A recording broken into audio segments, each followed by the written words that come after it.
मैनपुरी की करघल सीट, सबके जेहन में यही सवाल है कि आजमगढ़ छोड़कर आपने इस सीट को क्यों चुना। इसीलिए पहला सवाल आपसे यही, क्या खास है करघल में? मैनपुरी की जनता और खासकर करहल और पार्टी के नेताओं और हमारे कार्यकर्ताओं ने कहा कि अगर आपको चुनाव लड़ना है तो आप करहल क्षेत्र से चुनाव लड़िए, जहां से नेताजी ने कभी शुरुआत की थी। इसलिए पार्टी के फैसले पर मैंने कहा कि हाँ, करहल से ही ठीक रहेगा चुनाव। और मेरी कोशिश है कि जब तक मुख्यमंत्री जी का चुनाव, उससे पहले समाजवादी पार्टी का अपना चुनाव हो जाए। आजमगढ़ से नहीं लड़ने पर बीजेपी लगातार आप पर निशाना साध रही है कि चूंकि यादवों की बहुलता वाला वो सीट है और आप अपनी विजय को सुनिश्चित करने के लिए आजमगढ़ छोड़कर वहां पर भाग गए हैं। आजमगढ़ को छोड़ा नहीं है अभी कहां से आजमगढ़ को छोड़ा? अभी तो आजमगढ़ के सांसद हूं मैं, और आजमगढ़ अभी नहीं छूटा और आजमगढ़ कभी नहीं छूटेगा। भारतीय जनता पार्टी को पता है कि जहां से भी समाजवादी पार्टी चुनाव लड़ाएगी और जो क्षेत्र समाजवादी पार्टी का, वहां ऐतिहासिक जीत होगी। मैं करहल की जनता का धन्यवाद दूंगा और उनके बीच जाऊंगा। जैसा करहल की जनता ने समाजवादी पार्टी के प्रति हमेशा वोट किए हैं और जीत दिलाई है, वहां की जनता तो ये भी कहने को तैयार है कि अगर आप क्षेत्र भी नहीं आए तब भी चुनाव जिता करके भेजेंगे। और कई बार मैं सुनता था, पढ़ता था कि उस क्षेत्र से क्यों नहीं चुनाव लड़ते हैं जहां पर काम किया हो।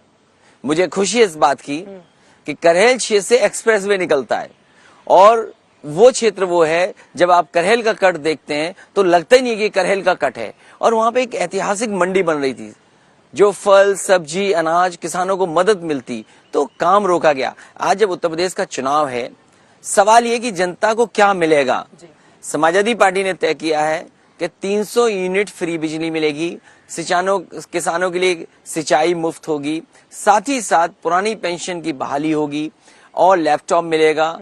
22 लाख तो केवल आईटी सेक्टर में नौकरी निकल सकती है। और मैंने कहा कि ये तमाम फैसले तब लिए पार्टी ने जब प्रोफेशनल से और जो एक्सपर्ट हैं, जो इस क्षेत्र के जानकार हैं, उनसे राय ली है और उनसे मशवरा कर करके, उनसे चर्चा कर करके ही फैसला लिया है। आप फ्री बिजली का वादा कर रहे हैं, योगी आदित्यनाथ आप पर निशाना साध रहे हैं, कह रहे हैं आपकी सरकार के समय तो बिजली ही नहीं आती थी, फ्री बिजली का नारा तो बस ऐसे ही है।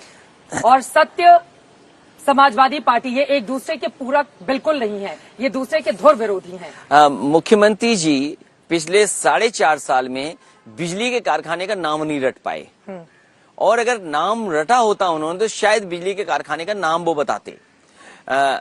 मैं इसमें ये कह सकता हूं कि भारतीय जनता पार्टी बताए 4.5 साल में उन्होंने कौन सा एक बिजली का कारखाना लगाया है या कोटा बढ़ाया। अगर हम पीछे जाएं इसमें, मुझे याद है कि भारतीय जनता पार्टी के बहुत ही बुजुर्ग सम्मानित विधायक श्याम राव देव चौधरी जी वो धरने पे बैठे थे।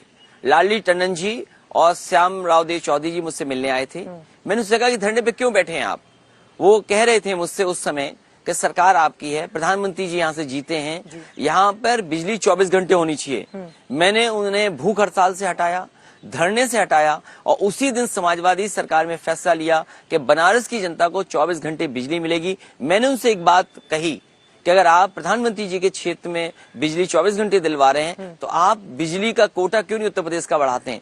आज जब भारतीय जनता पार्टी की 2 बार सरकार बनाई है उत्तर प्रदेश ने, यहाँ की जनता ने 2 बार उन्हें बहुमत दिया है लोकसभा में, और न बिजली का कोटा बढ़ा है, न इनके 4.5 साल में कोई उत्तर प्रदेश को नया बिजली का कारखाना बनाए। मैं आपसे कहता हूं कि एक बिजली का कारखाना बताओ जो भारतीय जनता पार्टी ने अपने 4.5 साल के कार्यकाल में लगाया हो। एक बिजली का कारखाना जो बिजली दे भी रहे हैं आज, वो सब की सब बिजली समाजवादी सरकार के बनाए हुए समय की है।